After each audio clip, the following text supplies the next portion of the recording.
નમસ્કાર, આપ જોઈ રહ્યા છો મંતવ્ય ન્યૂઝ સૌરાષ્ટ્રથી સુરત સાથે હું છું હિનલ।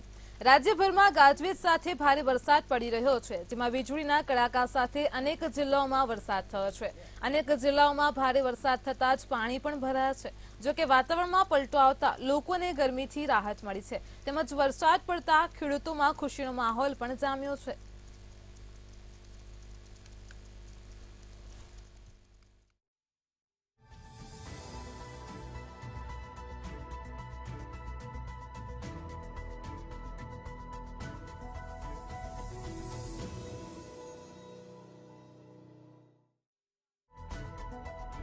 ગીર સોમનાથમાં આજે ભારે વરસાદ ખાબક્યો હતો। જિલ્લાના અનેક ગામોમાં વરસાદ પડ્યો હતો।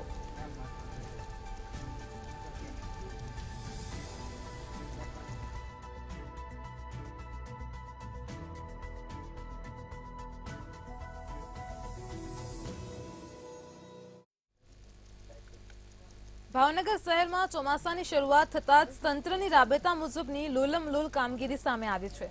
જો કે આ કોઈ નવાઈની વાત નથી। મહાનગરપાલિકા દ્વારા દર વર્ષની કામગીરીમાં ક્યાંક ને ક્યાંક ભ્રષ્ટાચાર થતા હોવાના આક્ષેપો પણ થતા હોય છે। ભાવનગરમાં 1 ઇંચ જેટલો વરસાદ નોંધાતા જ લોકોને પરેશાની ભોગવવાનો વારો આવ્યો છે। તો ભાવનગર શહેરમાં આરટીઓ સર્કલથી જ્વેલ સર્કલના રસ્તાઓ પર 5 વર્ષથી ઓવરબ્રિજનું કામ શરૂ છે, ત્યારે સર્વિસ રોડમાં પાણી ભરાવાને લઈને વેપારીઓને ભારે મુશ્કેલીનો સામનો કરવો પડે છે। વારંવાર રજૂઆત કરવા છતાં પણ રોડ વિભાગ દ્વારા કોઈ પણ જાતની કામગીરી નથી કરાઈ, ત્યારે આ મુદ્દે સ્થાનિકોનું શું કહેવું છે, આવો સાંભળીએ। ચોમાસું બેસી ગયું છે। ભાવનગર શહેરની અંદર પણ વરસાદ છે તે સતત વરસી રહ્યો હતો। છેલ્લા 3 દિવસમાં ભાવનગર શહેરમાં છૂટો છવાયો 1 ઇંચ જેટલો વરસાદ વરસી ચૂક્યો છે, પરંતુ મહાનગરપાલિકાની પ્રી મોન્સૂન કામગીરી ઉપર સવાલો માત્ર 1 ઇંચ વરસાદમાં ઉઠી રહ્યા છે। આપણે જોઈ શકીએ છીએ કે ભાવનગર શહેરનો આ મુખ્ય માર્ગ કહેવાય, કારણ કે આ જે ભાવનગરથી જે કહી શકાય કે રાજમાર્ગને જોડતો આ માર્ગ છે। ભાવનગર આરટીઓ સર્કલથી જ્વેલ સર્કલ અને રામમંત્ર તળાજા રોડને જોડતો આ રસ્તો કામગીરી કરવામાં નથી આવતી। સીધી વાત કરશું સ્થાનિકો સાથે। શું કહેશો, જે પાણી ભરાય છે કેટલા સમયથી ભરાય છે, તમે રજૂઆત કરી છે, શું પગલાં લીધા છે નગરપાલિકાએ? હવે આપણે જોવા જઈએ તો અહીંયા તો અવારનવાર 1 ઇંચ કરતાં પણ ઓછો વરસાદ પડ્યો અને આવી પરિસ્થિતિ આ રસ્તાની હોય તો મને એવું લાગે છે કે મહાનગરપાલિકાએ તાત્કાલિક પગલાં લેવા જોઈએ। અહીંયાથી ચાલતા નીકળતા રાહદારીઓને ખૂબ જ સાબિત થઈ છે। શું કહેશો, કેવી તકલીફ પડે છે? વધારે વરસાદ પડે તો શું મુશ્કેલી અનુભવો છો તમે? હવે તો આ બ્રિજ બન્યો ને નવ માટે બંધ હતો, એને 2 વર્ષ થવા આવ્યા ને 2 વર્ષમાં કોઈને ધંધા હાલતા નથી। અહીંયા ધારાસભ્ય, સંસદ સભ્ય કે કોર્પોરેટર નીકળે તો એને ખ્યાલ આવે કે અહીંથી નીકળાય કે નો। અન્ય એક નાગરિક છે, આ પાણી કેટલા દિવસે અહીંયા ઉતરે છે? બેઝમેન્ટમાં ભરાઈ ગયા પછી કેટલા દિવસે ખાલી થાય છે? ઓછામાં ઓછા 2-3 દીમાં ઉતરી જાય છે। આ સતત આ કામગીરીના કારણે આ પતરા આડા મૂકેલા છે, એની કારણે આ પાણી જતું નથી। બીએમસી દ્વારા આનું જલ્દથી જલ્દ નિકાલ આવે એવી અમે બીએમસી દ્વારાને અપીલ કરી છે। અમે દુકાનદારોને રોજી રોજગાર તો ખોવાઈ ગયા છે। આ બ્રિજ સતત 4 વર્ષથી આમને જોવા નથી મળતી, ત્યારે હવે જોવાનું રહ્યું કે હાલ જે મંતવ્ય ન્યૂઝે અહેવાલ રજૂ કર્યા છે તેને જોઈને આ નગર તંત્ર જાગીને સ્થાનિકોના પ્રશ્ન દૂર કરશે કે નહીં, કારણ કે જો વરસાદ વધુ વરસશે તો અહીંના જે રસ્તો છે સાવ બંધ થશે। અહીંયા જે કહી શકાય કે 50થી વધારે ઓફિસ અને દુકાનો આવેલી છે તે તમામે તમામ લોકોના ધંધા છે તે ઠપ થઈ જશે। હિરેન ચૌહાણ, મંતવ્ય ન્યૂઝ, ભાવનગર। જૂનાગઢ જિલ્લાના ઉમટવાડા, વધાવી સહિતના 5 થી 7 ગામડાઓમાં 2 ઇંચથી વધુ વરસાદ વરસ્યો હતો, જેથી ખેડૂતોએ ખેતરમાં વાવણીના શ્રી ગણેશ કરી દીધા છે, જેમાં મગફળી, કપાસ, સોયાબીન સહિતના પાકનું વાવેતર શરૂ કર્યું છે। પરંપરાગત રીતે ખેડૂતોએ બળદનું શાસ્ત્રોક્ત વિધિ મુજબ પૂજન અર્ચન કરી ગામડાઓમાં વાવણી શરૂ કરી છે। જોકે હજુ પણ જિલ્લાના મોટાભાગના વિસ્તારોમાં વાવણી લાયક વરસાદ થવાનો બાકી છે, ત્યારે આ વિસ્તારમાં ખેડૂતો પણ વાવણીની તૈયારી કરીને બેઠા છે।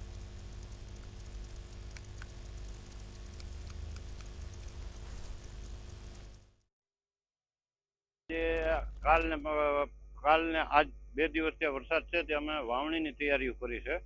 એટલે વિધિવત રીતે અમે વાવણી વાવવાની શરૂઆત કરીએ છીએ।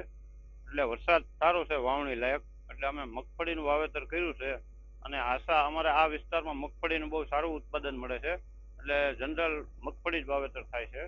અને આ એવું દેખાય છે કે વરસાદ આ વર્ષે સારો છે, એટલે મગફળી સારું થાય ને ઉત્પાદન સારું એવી આશા રાખીને વાવેતર સારું કર્યું છે. વાવણી લાયક વરસાદ થઈ ગયો છે 2 થી 2.5 ઇંચ, અને અમે વાવણીની શરૂઆત કરી છે રીતિ મુજબ.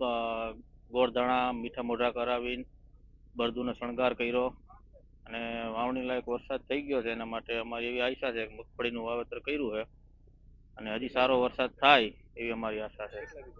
20 વીઘા જૂનાગઢ શહેરના મેઘાણી નગરમાં ખાનગી ક્લિનિક ધરાવતા ડોક્ટર રશીદભાઈ વાંચેસા પર જૂની અદાવત રાખીને જીવલેણ હુમલો કરાયો હતો. જવા સોલંકી દ્વારા ડોક્ટર રશીદભાઈ વાંચેસાને હાથ અને પગમાં ગંભીર ઈજાઓ પહોંચાડવામાં આવી હતી, તો બીજી તરફ પોલીસ સ્ટેશનમાં જવા સોલંકી સહિત 4 શખ્સો સામે ફરિયાદ નોંધવામાં આવી હતી, જેમાં 2 આરોપીને પોલીસે ઝડપી લીધા છે, તો જવા સોલંકી હજુ સુધી પોલીસ પકડથી દૂર છે.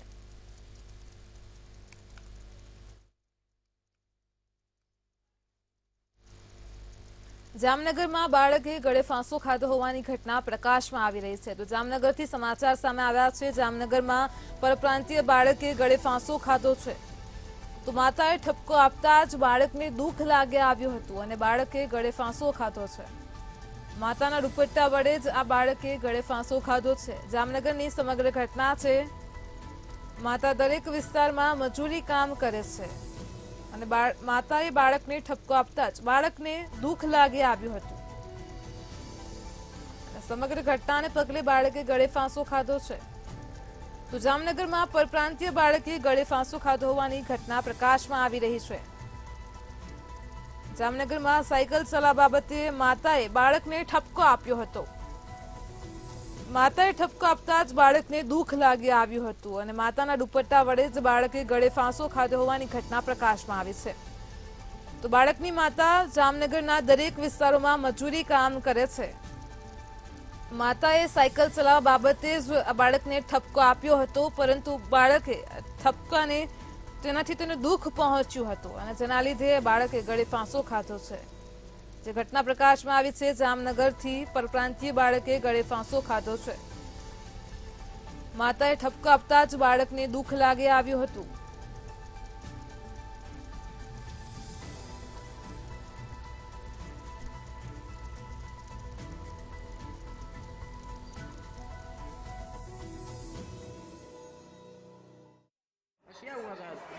कुछ नहीं हुआ सर, रोज रोज चला जाता था साइकिल लेके। मैंने उससे मना किया, बेटा तू रोज रोज चला जाता है बाहर जगह अच्छे से रहा। तो कल भी सुबह से शाम तक निकल गया, तो मैंने कुछ भी नहीं बोला उसे, खाना वाना खा के सो गए। आज भी सुबह से 7 बजे से निकला तो भी 3 बजे आया, तो मैंने उसे डांटा कि खाना खाने क्यों नहीं आया। बस मैंने बोला तुझे मैं घर छोड़ के आऊंगी, तेरे पापा के पास मैं नहीं रखती तुझे, बस इतनी बात हुई सर। आज क्या हुआ? मैं बोली आज સુરતમાં ડ્રગ્સ જાગૃતિ અભિયાન શરૂ કરવામાં આવ્યું છે. સમાચાર સામે આવી રહ્યા છે સુરતથી. તો સુરતમાં એસઓજીની ટીમ દ્વારા ડ્રગ્સ જાગૃતિ અભિયાન હાથ ધરાયું છે. સુરતમાં લોકોમાં જાગૃતિ લાવવા માટે સુરત પોલીસના નવતર પ્રયાસ સામે આવી રહ્યો છે. એસઓજી દ્વારા ડ્રગ્સ જાગૃતિ અભિયાન હાથ ધર્યું છે. આંતરરાષ્ટ્રીય ડ્રગ્સ દિવસ અંતર્ગત જાગૃતિ લાવવા માટે સુરત પોલીસે ખાસ અભિયાન શરૂ કર્યું છે. લોકોનું ધ્યાન ખેંચવા માટે 53 રિક્ષાઓમાં બેનરો લગાવ્યા છે. ડ્રગ્સથી દૂર રહેવા માટે ખાસ લોકોને અપીલ કરી છે. તો સુરત પોલીસનો નવતર પ્રયોગ સામે આવી રહ્યો છે. એસઓજી દ્વારા ડ્રગ્સ જાગૃતિ અભિયાન હાથ ધરાયું છે. આંતરરાષ્ટ્રીય ડ્રગ્સ દિવસ અંતર્ગત જાગૃતિ લાવવા માટે પોલીસનો નવતર પ્રયોગ સામે આવ્યો છે. લોકોનું ધ્યાન ખેંચવા માટે 53 જેટલી રિક્ષાઓમાં ખાસ બેનરો લગાવવામાં આવ્યા છે. ડ્રગ્સથી દૂર રહેવા માટે લોકોને અપીલ કરાઈ છે. તો સુરતમાં લોકોમાં જાગૃતિ લાવવા માટે સુરત પોલીસનો નવતર પ્રયોગ સામે આવ્યો છે. એસઓજી દ્વારા ડ્રગ્સ જાગૃતિ અભિયાન હાથ ધરાયો છે. ખાસ કરીને આંતરરાષ્ટ્રીય ડ્રગ્સ દિવસ અંતર્ગત જાગૃતિ લાવવાનો પ્રયાસ હાથ ધરાયો છે. ડ્રગ્સથી દૂર રહેવા માટે લોકોને અપીલ કરાઈ છે.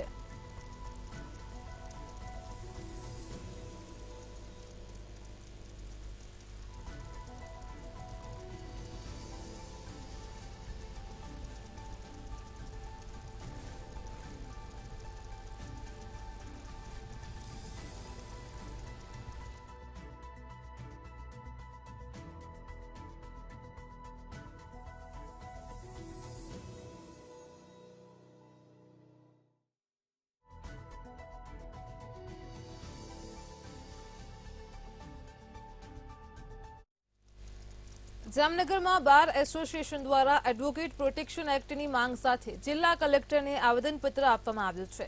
આ તકે જામનગર વકીલ મંડળ દ્વારા રજૂઆત કરીને જણાવવામાં આવ્યું છે કે વકીલો ઉપર હુમલાઓ થઈ રહ્યા છે અને વકીલોની ઘાતકી હત્યાઓ પણ કરવામાં આવી રહી છે. તો રાજસ્થાન અને કર્ણાટક સરકારે એડવોકેટ એક્ટની અમલવારી કરી છે, તો ગુજરાતમાં કેમ નહીં? વહેલામાં વહેલી તકે એડવોકેટ પ્રોટેક્શન એક્ટની અમલવારી કરવામાં આવે તેવી માંગ કરવામાં આવી છે. જામનગર વકીલ મંડળના પ્રમુખ ભરતભાઈ સુવાની આગેવાનીમાં આવેદનપત્ર પાઠવવામાં આવ્યું હતું. ગુજરાતની અંદર જે એડવોકેટ ઉપર જે અવારનવાર હુમલાઓ થતા હોય અને હત્યાઓ થતી હોય, જામનગરમાં પણ 2 એડવોકેટની હત્યાઓ થયેલ છે. જે અનુસંધાને ગુજરાતના વકીલો જાગૃત થયા છે અને એડવોકેટ પ્રોટેક્શન એક્ટ વહેલામાં વહેલી તકે ગુજરાત સરકાર લઈ આવે તેના માટે અમે હવે 2 વખત એક નર્મદા ખાતે અને અંબાજી ખાતે અધિવેશન કરેલા હતા અને અમારી માગણી છે કે સરકાર પાસે કે વહેલામાં વહેલી તકે એડવોકેટ પ્રોટેક્શન અમલમાં લાવે. ગુજરાતના તમામ વકીલ મંડળના પ્રમુખ, વકીલ મંડળના પ્રતિનિધિઓ જે તે જિલ્લા તાલુકા કક્ષાએ કલેક્ટર, ડેપ્યુટી કલેક્ટરશ્રીને આવેદનપત્ર આપી. જામનગરના ઠેબા ગામે રહેતા દિલીપ સંઘાણીનું પક્ષીઓ માટે દાન કરનાર દાનવીર ખેડૂત બન્યા છે. દિલીપ તેમના 15 વીંઘા જમીનમાં માત્ર બાગાયતી પાકોનું જ વાવેતર કરે છે. માત્ર ને માત્ર પશુ પક્ષીઓ કોઈ જંતુનાશક દવાઓથી પકવ્યા વગરના ફળો ખાઈ શકે અને તે હેતુથી ફળોનું વેચાણ પણ તેઓ કરતા નથી. છેલ્લા 11 વર્ષથી પ્રાકૃતિક ખેતી પદ્ધતિથી જ તેઓ ખેતી કરે છે. ત્યારે તમામ ખેડૂતોમાં પ્રાકૃતિક ખેતી પ્રત્યે જાગૃતતા લાવવા માટે સંદેશો દિલીપ સંઘાણી આપી રહ્યા છે. બધી જાતના ફ્રૂટના ઝાડ છે આપણા આગળ, અહીંયા તમે જોવો છો. એમાં ખારેક છે, ચીકુ છે, જામફળ છે, દાડમ છે, આંબા છે, ટોટલી ઉમરા છે, જે આપણે સફેદ જાંબુ છે, ટોટલી ફ્રૂટના ઝાડ છે. અને ગુપ્ત દાન રૂપે આ પ્રાકૃતિક ખેતી કરું છું અને પશુ પક્ષી માટે જ છે. જામનગરમાં એસ્ટેટ શાખા દ્વારા ડિમોલિશન પ્રક્રિયા હાથ ધરાઈ છે. નાગરિકો જાહેર રસ્તાનો ઉપયોગ કરી શકે અને ટ્રાફિક સમસ્યા ન સર્જાય તે માટે મનપા દ્વારા ડિમોલિશનની કામગીરી કરવામાં આવે છે. ત્યારે આજે રણજીત સાગર રોડ ઉપર ડિમોલિશનની કામગીરી હાથ ધરવામાં આવી હતી. આ ડિમોલિશનની કામગીરી કરીને 8000 ફૂટ જગ્યા ખાલી કરવામાં આવી છે. જ્યારે નર્સરી તથા ઢોસા કિંગ હોટલ પર દબાણ દૂર કરાયું હતું.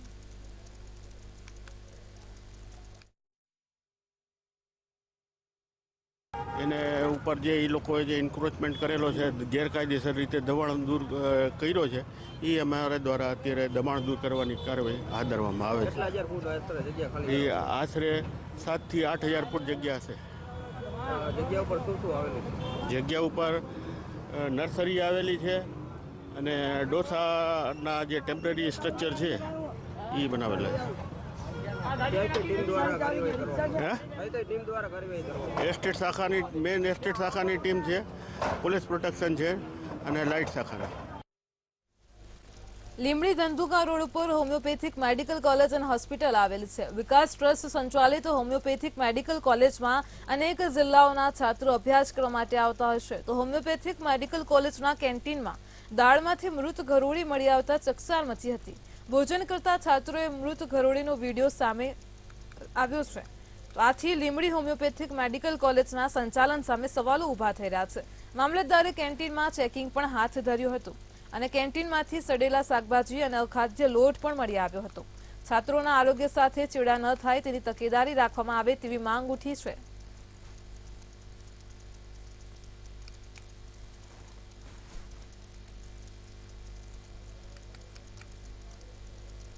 અમરેલીમાં પુલ પરથી પિકઅપ વાન ખાબકવાની ઘટના સામે આવી છે. ગાવડકા પુલ પરથી વાન ચાલકનો સ્ટીરિંગ પરનો કાબુ ગુમાવતા જ અકસ્માત સર્જાયો હતો, જેમાં 30 થી 50 ફૂટ ઊંચાઈ પરથી વાહન પડતા ચાલકને ગંભીર ઈજા પહોંચી હતી. જે વાહન ચાલકે ગંભીર ઈજા પહોંચતા તેને સારવાર અર્થે હોસ્પિટલ ખસેડાયો હતો.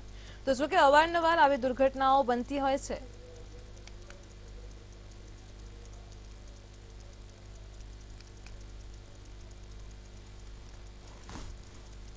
સિયાળ બેટને પ્રવાસધામ ટુરિઝમ બનાવવાના સમાચાર મળતા જ ગામ લોકો રાજુલા ડેપ્યુટી કલેક્ટર કચેરીએ પહોંચીને વિરોધ પ્રદર્શન કર્યો હતો. સિયાળ બેટને ટુરિઝમ નહીં પરંતુ માછીમાર બંદર જાહેર કરવાની લોકોએ ઉગ્ર માંગ કરી છે. આ વિસ્તારને ટુરિઝમ બનતા જ લોકોને રહેવા અને ધંધો કરવા માટે ગંભીર પ્રશ્નો ઊભા થઈ શકે છે, જેને લઈને લોકોએ ઉગ્ર વિરોધ કર્યો હતો.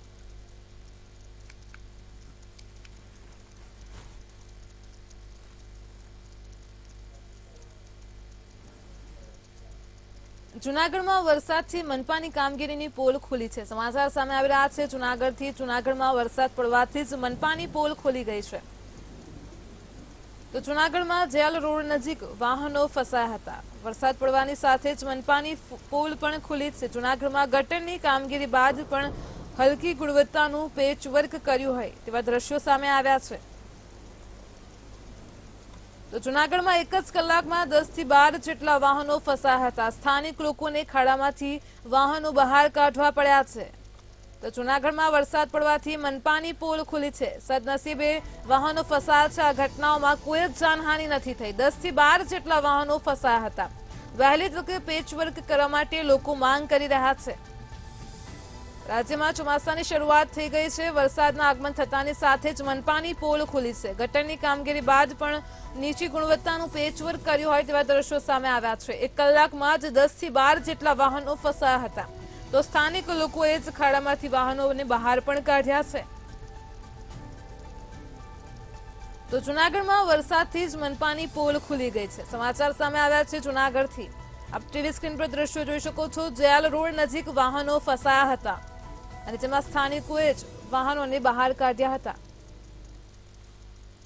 તો આજ મુદ્દે આપણી સાથે સંવાદદાતા અમર બખાઈ જોડાઈ ગયા છે. જી અમર, જૂનાગઢમાં એક કલાકમાં જ ભારે વરસાદ પડ્યો અને જેના લીધે વાહનો ફસાયા, મનપાની પોલ ખુલી, શું કહેશો?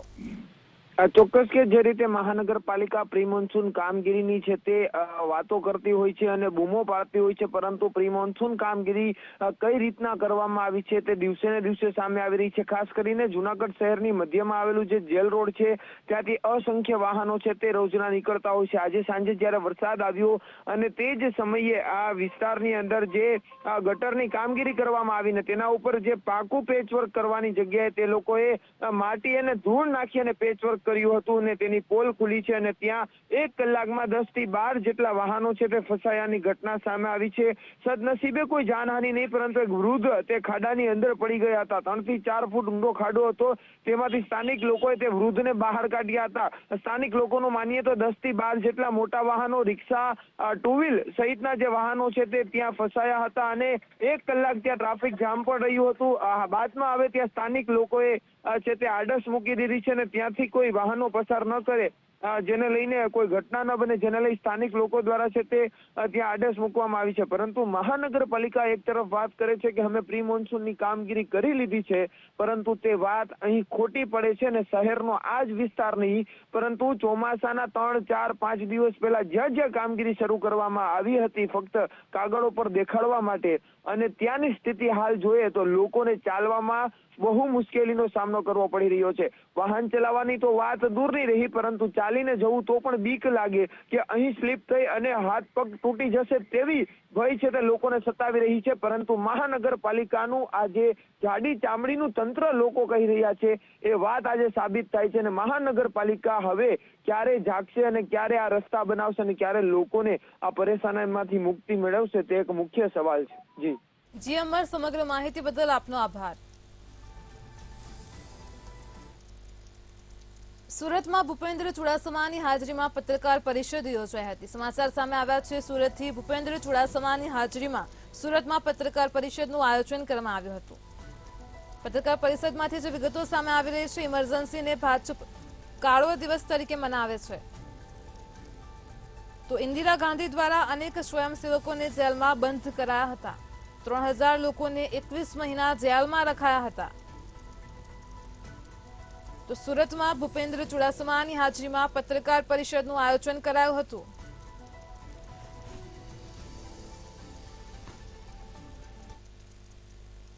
દેશભરમાં નીટનો મામલો વધુ ઉગ્ર બન્યો છે, ત્યારે સુરતમાં નીટ મામલે એનએસયુઆઈના કાર્યકર્તાઓએ વિરોધ કર્યો હતો. વીર નર્મદ દક્ષિણ ગુજરાત યુનિવર્સિટી ખાતે મુખ્ય ગેટની બહાર વિરોધ પ્રદર્શન કર્યું હતું, જેમાં મોટી સંખ્યામાં કાર્યકરો એકઠા થયા હતા. કાર્યકર્તાઓએ એનટીએનું પૂતળું બનાવીને તેનું દહન કર્યું અને તે પહેલા જ પોલીસે તમામ કાર્યકર્તાઓને કબજે કરી લીધા હતા. જે બાદ વિરોધ વધુ ઉગ્ર બનતા પહેલા પોલીસે એનએસયુઆઈના કાર્યકરોની અટકાયત કરી હતી. આજે એનએસયુઆઈના કાર્યકર્તાઓ દ્વારા વીર નર્મદ સાઉથ ગુજરાત યુનિવર્સિટીના ગેટ પર આશ્ચર્યજનક કાર્યક્રમ અને ધરણાનો કાર્યક્રમ યોજેલો હતો. જે બાબતે એ લોકોએ કોઈ પણ પરમિશન લીધેલી નહોતી. તેથી આશ્ચર્યજનક કાર્યક્રમમાં એ લોકોએ પૂતળા દહનનો કાર્યક્રમ ગોઠવેલો હતો, જેને પોલીસે બનાવ્યો છે. અને આ કાર્યક્રમ માટે પોલીસે 25 થી 30 યુવા કાર્યકર્તાઓની અટક કરેલી છે, ડિટેન કરેલા છે. ને લઈને જે પ્રકારે NSUI દ્વારા વિરોધ પ્રદર્શન થઈ રહ્યું છે ને જોઈ શકાય છે જે પ્રકારે વિરોધ પ્રદર્શન છે અને કહી શકાય કે તમામ જે કાર્યકર્તાઓ છે તે મોટી સંખ્યામાં ઉપસ્થિત થયા છે અને તમામ જે કાર્યકર્તાઓ છે તે ખાસ કરીને જે વિરોધ છે તે કરી રહ્યા છે, કારણ કે જે પ્રકારે નીટની એક્ઝામ લેવામાં આવી હતી અને આ એક્ઝામમાં ગેરરીતિ થઈ હોવાની વાત છે. ત્યારે એમની સાથે વાત કર્યું જે પ્રકારનો વિરોધ છે, કઈ રીતનો, ખાસ કરીને કઈ રીતે વિરોધ. આજે સુરત શહેર NSUI દ્વારા વિદ્યાર્થીઓના જે નીટની પરીક્ષા લેવામાં આવે છે અને વિદ્યાર્થીઓ સાથે વારંવાર અન્યાય કરવામાં આવે છે. ગુજરાત સરકારમાં, ગુજરાતની આ ભાજપ મૂંગી સરકાર જે વિદ્યાર્થીઓ સાથે વારંવાર અન્યાય કરી રહી છે અને જે બી કસૂરવાર છે તે સામે કડકમાં કડક લેવામાં આવે. ખાસ કરીને આપની માંગો નહીં સ્વીકારાય તો શું?